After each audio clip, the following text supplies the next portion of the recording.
Hello बच्चों, let's read this question. The question says state what does aneuploidy lead to. तो aneuploidy जो है वो क्या करते हैं वो ही हम क्वेश्चन में पूछे जा रहे हैं। So let us first see what is the key concept here. The key concept here will be what is aneuploidy. Aneuploidy is the addition or deletion of chromosomes to a set of chromosomes. तो ये जो aneuploidy होता है इसमें कोई organism का जो chromosome set होता है उसमें अगर वन और मोर क्रोमोसोम्स ऐड होता है या फिर डिलीट होता है तो उसे कहते हैं एन्यूप्लॉइडी। तो हम देख लेते हैं एन्यूप्लॉइडी होने से क्या होता है। So aneuploidy leads to two conditions. First can be hypoploidy. Hypoploidy एक कंडीशन हो सकता है, दूसरा कंडीशन हो सकता है हाइपरप्लॉइडी। अब हम एक एक करके देखेंगे ये दोनों क्या है। पहले देखते हैं हाइपोप्लॉइडी क्या है। हाइपो से हम समझ सकते हैं कम, मतलब deletion of chromosome as it goes by the name, we can understand. अब इस हाइपोप्लॉइडी में दो कंडीशंस अराइज कर सकते हैं। पहला हो सकता है मोनोसोम और दूसरा हो सकता है नालिसोम। मोनोसोमी में 2n-1 मतलब एक क्रोमोसोम कम, डिलीट। नालिसोमी में 2n-2 मतलब डिप्लॉइड सेट से दोनों क्रोमोसोम डिलीट हो गया। हाइपरप्लॉइडी में क्या होता है? Addition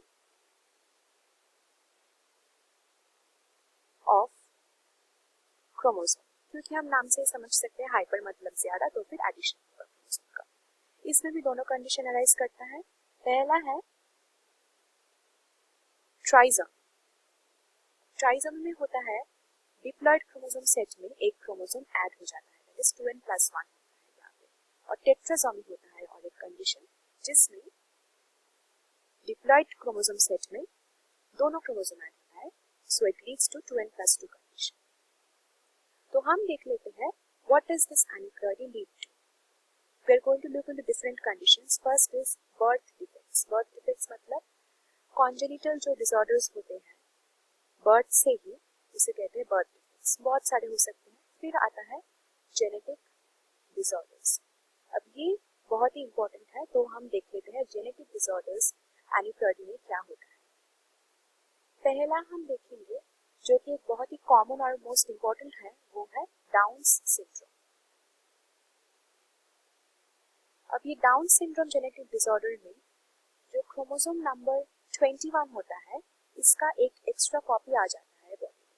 so due to this extra copy of chromosome number 21 it becomes 2n+1, क्योंकि एक एक्स्ट्रा क्रोमोसोम ऐड हुआ, so it leads to trisomy. तो ट्राइसोमी होने की वजह से डाउन सिंड्रोम होता है। फिर एक डिसऑर्डर हम देखेंगे जिसे कहते हैं टर्नर्स सिंड्रोम। अब ये टर्नर्स सिंड्रोम क्या है? टर्नर्स सिंड्रोम जो है ये फीमेल्स में होता है। ये फीमेल्स में एक्स क्रोमोसोम का डिसऑर्डर है। एक्स क्रोमोसोम फीमेल्स में दोनों कॉपी होता है, यहाँ पे एक कॉपी डिलीट हो जाता है। So due to deletion it becomes XO. दिस O means one chromosome is deleted. And this leads to, as we can understand, 2n-1 होगा, क्योंकि एक X क्रोमोसोम चला गया, डिलीट हो गया, तो ये होता है मोनोसोमी कंडीशन। तो मोनोसोमी की वजह से फीमेल्स में टर्नर सिंड्रोम होता है। फिर आता है और एक important disorder, that is Klinefelter's syndrome. अब ये क्लिनफेल्टर सिंड्रोम क्या होता है? ये मेल्स में देखा जाता है।